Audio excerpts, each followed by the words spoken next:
but the character's still hella good. But speaking of a really good character, Lucina, you know, one of the most basic of sorties, right, has pretty much everything that she can do to recover. This is going to be Spectral coming out to try to be the challenge. He's best 2 of 3. Yeah, hey man, this is a matchup I probably know better than anyone else in the entire world. Tell us about it. From Lucina's side. I think it's honestly very even. Of course, Lucina has great range.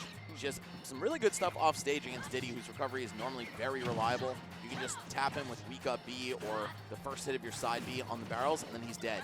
But all that said, Diddy loves fighting these characters that love to jump, right? Get those banana punishes just to catch the whip landings. That said, Lucina's aerial is very safe. Guaranteed punishes with banana out of shield are very rare in this matchup. So we're going to see exactly what Tweek is able to do here against Spectral. He's kind of getting tossed a little bit. Spectral looks like he's repping Ohio University is my guess what the OU tag is. Already could be wrong. Just going like a little, making it a little U to get to where we are today here in Detroit. But here's the thing that's interesting, right, is that Diddy Kong, you talk about trying to catch these jumps. Diddy Kong's really good at being able to catch people forcing the jump with the banana field, right? You throw it at them, they don't want to hold the shield. Good back air right there, pushing him back off stage. We could have a potential edge guard situation, but good rocket to get right back on, 130%. Tweek kind of in disadvantage, but he's still kind of holding his own. Yeah, he's doing just fine. I mean, it's still pretty close here. Oh, throwing the banana the wrong way. Even still, gonna pick up a neutral and went that forward air. Oh my God, what's going on? Tweek. That down tilt could have caught the rocket. That would have been really scary if you managed to catch that little small little stingaroo. But here we go, coming right back into it. One more forward air, one more surviving Tweek, coming right back onto the ledge. Can't seem to find that 2-frame, but finally gets the up special. A little bit of cheering in the crowd for the first stock going to Spectral. Spectral definitely the underdog here, right? We were just gassing up Tweek, talking about how he's one of the best players in the world. Spectral, maybe one of his first majors here at the Big House 10. So to pull off a win like this, or even just to have a small lead over a player like Tweek, that definitely is a good sign for him as a player. And you got to remember, it's the first stock of the first game. There's so much downloading that still needs to happen with this set, which a lot of top players need time to do, like Tweek. Exactly. Tweek, it's not a surprise that Tweek loses game 1 and then he wins the next 2 games. Like, it wouldn't be that big of a shock. Right there, managed to, like, you saw Spectral kind of like, not camping him out, but definitely playing a little bit more passive and waited for one opening, caught the landing, got the down smash, and this pace of this match has slowed down tremendously, Max. It's kind of scary to camp a character like Diddy, even when you have the lead, right? Just because he can strike from so far away and lead into kills off of that. So we'll see if Spectral's able to break the ice. Whoever gets the first hit here is going to have some great momentum. It's going to be Tweek. We're going to see a full combo there, 35% basically. Oh my God, and from afar. See, that's what I'm saying, man. You're never safe from Diddy, even at far ranges. And when he gets those small little hits, he converts it so well. Right there, the whole time, they were kind of like playing back and forth. Spectral was the one that first made the approach, right? He rolled in expecting some sort of like aggressive approach with Tweek, but Tweek just kind of didn't push any buttons whatsoever, waited for an opening, and now we find ourselves in this current situation. Tweek used the banana peel to use it as a way for him to get back to the stage safely. I like that, just because even if he didn't get hit by the peel, he was going to have to shield it. That gave Tweek a free moment to get back on stage. Exactly. Man, such a good start from Spectral, but Tweek playing virtually a perfect stock. He only lost neutral once. Got a pretty nice combo from Spectral, but if you just look at the damage values, they tell the whole story for you. Yeah, 136 to 48, man. Tweek already on its tear. Just needs one more big hit conversion, maybe like looking for a back air or a back throw just to push it back off stage.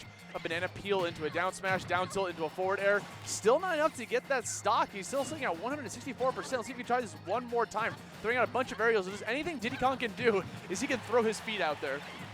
Yeah, for sure. It gives him a little bit of surprising range, right? You might think Lucina's got this sword. How is Diddy ever going to reach her? Well, this man could stretch. Yeah. He's got limbs of the gods, Mr. Fantastic over here, bro. Right, yeah, just that little bit of extra range you get from stuff like forward air, from down tilt, etc. And then you've got the command grab to add another layer of mix to the whole puzzle. It's looking really good for Tweek so far. Did not really take all that much damage on that second stock. But hold on, Spectral back with a vengeance so far. I noticed that there's a couple moments that Spectral feels like he's in control and wants to keep pushing the aggression, and he opts to go for a roll. And every time when he goes for that roll, it kind of just gives it up and resets back to neutral, or Tweek gets a hit. No, I agree with that. And Lucina also not one of the best rolls in the game by any means. It's very long and slow, so you give up a lot of position when you use it to retreat, and you can't really mix people up using it offensively. You'll see Diddy go for a roll down tilt a lot, right? Lucina doesn't have that same luxury. Dude, I am loving Tweek's recoveries, bro. Like, anytime he goes for the ledge, he's always got that banana peel right there. If it kind of forces Spectral, he's going to have to play a little bit more aggressive off stage, I think, in order to avoid that situation. Like, maybe he has to go for a trump or just go out there and swing at him. 100% agree. Because, like, there's a startup to the banana peel pullout, so if you manage to catch that, you can get a free hit. Yeah, you'll see against other top-level opponents, Tweek can get punished quite a bit by going for those banana plucks off stage. It's kind of just like his comfort blanket, right? He wants to have that in hand when he gets to the ledge. But if you're brave and you go out there and hit him, you can make him pay the price. That said, it's looking like Tweek is the one charging the taxes here. 120% on Spectral. It is almost curtains for him at this point. Oh, nice. I like that. Stopping the Dancing Blade, recognizing that the last hit wouldn't go through. Brother, you ever get caught by a point-blank pop gun and you just stand there, wait for what the option is? Very scary situation, but gets the banana peel, slides it into an up smash, slides Lucina up to the top of the blast, and that's going to be game one going in Tweek's favor. Yeah, that's Diddy's one of Diddy's greatest strengths, right? Is picking up those kill confirms from an entire item toss away. You saw Tweek basically in the corner, watch Spectral go for a ledge option that would give him a lot of stage, but did not matter. Still able to reach, pick up the up smash. And you're saying before that Diddy is kind of a rare character these days, and really has been for most of Ultimate. Tweek didn't even play him until, what, late 2021 when Summit 3 happened. Aaron, the other, I would say, most notable Diddy Kong player, who's been on a tear recently himself, also didn't use Diddy at the beginning of the game. He used a lot of Rob, Inkling, even Joker and Steve when they came out, but I think they've both found their home on this character. He's still really good in a lot of matchups. I think Lucina's one among the top tiers. This is a great fit for Diddy in the meta. I think it's a transition, right? When you go from game to game, you realize the character's not the same. So then, like, the character feels different, so you feel like, I don't want to play it. It's not I'm not getting the same feelings I get this time, so let's try someone new. So I'm really glad that they did find their homes with these characters.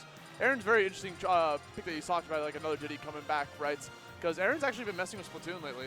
Oh, yeah? I'm not surprised by that. I actually think I saw a tweet about it. Yeah, he entered the bracket, so so I wasn't even thinking about Aaron. So like, oh, he's a Splatoon player now, you know? Right. It's teams, right? Yes, 4v4. So he got himself a whole squad. Yeah, he ended up teaming with Pro Chara's team. So they're doing like a lot of stuff over there. So he's very interested in that. But still, you know, Smash is obviously his home. He's going to come back to this. We'll be seeing him later on. So Tweek's not the only Diddy still. But Tweek is definitely the Diddy right now. He is like putting up a show. We got a counterpick coming out from Spectral with the music counterpick. Always a fan of that. I like when people actually pick the counterpick songs. Gotta get that jam, man. Yeah, of course. Gotta get the head bops. The musical power up is definitely real. I think so many random subtle things could actually help a lot. And one of them that I was going to mention is costume switches. It might seem ridiculous, but just looking at some different colors might put you in a different frame of mind. I know that sounds so crazy, and probably Twitch chat might be eating me alive for saying that, but it's real. Now, red means aggressive. I need to go fast. I need to go fast. Or at least looking at something different. You know, it could just shape the way that you look at the game. But I don't think anything's changing for Tweek. He's still on this red Diddy Kong, and he played amazingly last game. Off to a little bit of a shaky start, but he rallied back.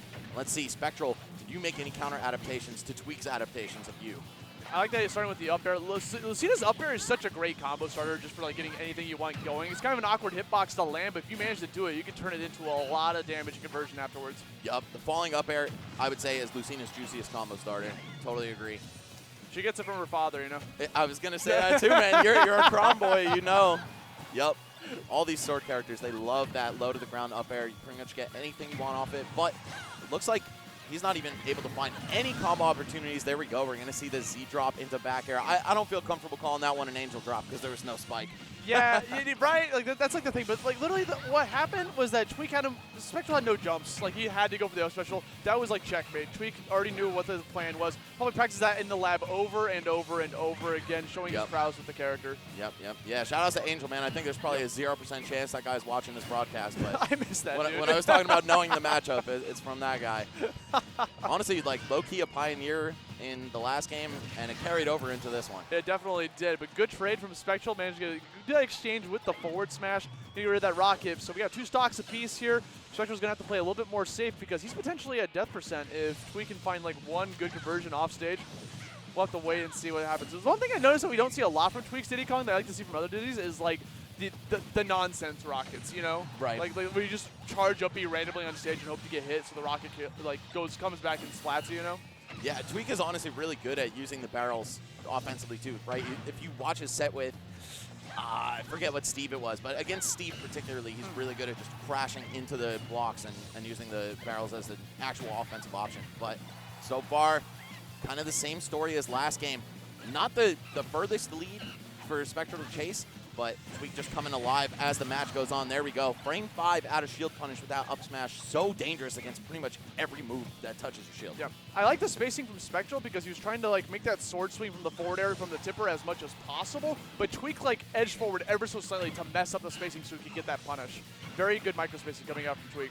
Yeah, and that kind of stuff, man. Macro wins games, micro wins championships. I am saying, bro. Very important.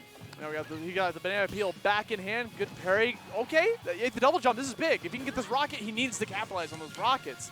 Like that's like when Diddy Kong's at his like weakest spot. If you manage to hit someone out of their barrels, like they go flying off stage. Yeah, it's really hard to do. It's hard to catch. He flies fast, man, especially horizontally. And we see Tweek creative recoveries pretty much every day. But that said, Spectral really starting to trail here. These percents climbing on the last stock. And even if he does kill Tweek here, it's just a little bit more damage into a banana confirm that might do him in.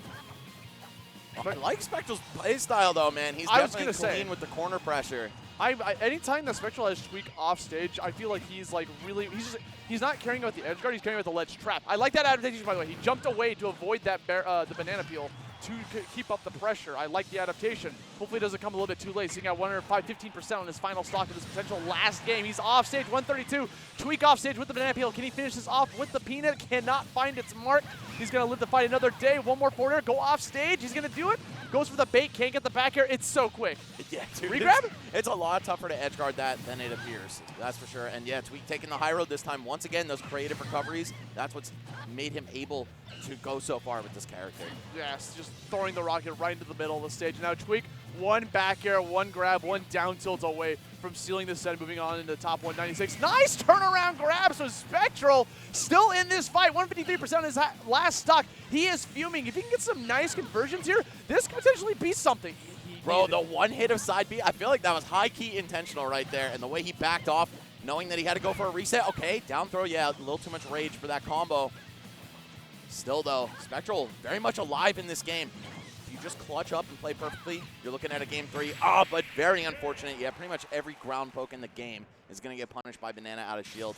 Down tilt being the lone exception, but, you know, he wanted that sliding pivot F tilt just to get a little bit of distance closed, and it backfired on him in a big way. Tweek taking it 2-0 over Spectral. Great